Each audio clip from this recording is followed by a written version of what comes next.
Say a little bit more about why do you think VCs didn't get marketing software? What is it about this category that maybe in the early days of software didn't really take off? Well, I think number one, the business processes that go on in the marketing department are not all that well understood and were rapidly changing. And so as a result, there wasn't so much kind of visceral understanding of what the job in software was, and I find that even today to be the case. But more, there had been a whole class of this software created in the late 90s.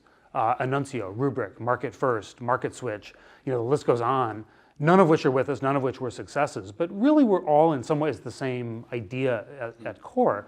And so there was a belief that this was a category that had been tried and failed, as opposed to our viewpoint that it was a category that was just about to break out in the time we founded the company. That's great. That's great. Well, let's talk a little bit about the founding creation process around product market fit. It's one of the stages I think about is critical for any company in its journey. Not a lot of people know this fact about Marketo, but it actually started around the search space. Mm-hmm. And in fact, I believe the company had 50 to 75 customers in the search space.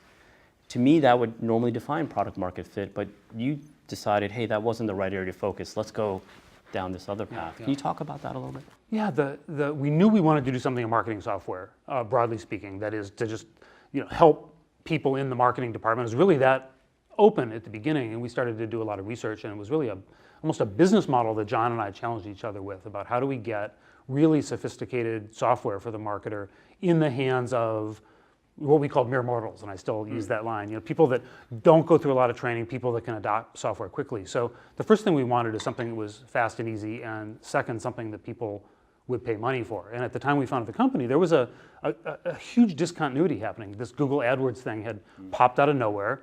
2 years before, no marketer had ever been asked to do a keyword ad, and now marketers are spending $10,000, $20,000 a month with Google, and they were lost about what to do about it. So we saw at that point a spend, a real business problem, a real disruption in the world of the people we were trying to serve.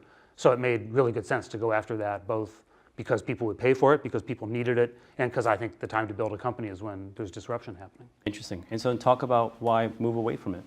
Well, it's fascinating. We decided to build a product that was low priced, low entry barriers, the whole idea of getting good velocity with selling the product to lots of companies.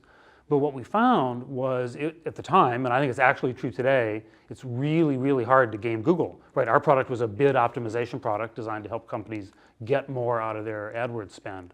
But in fact, that's a pretty well optimized market as Google delivers it. And second, it was a time when we were trying to deal with APIs and building systems that really weren't ready for prime time. So at the time, we just decided it was just too hard. We weren't able to get enough advantage for customers. Working with the Google APIs was too hard. We had to pivot.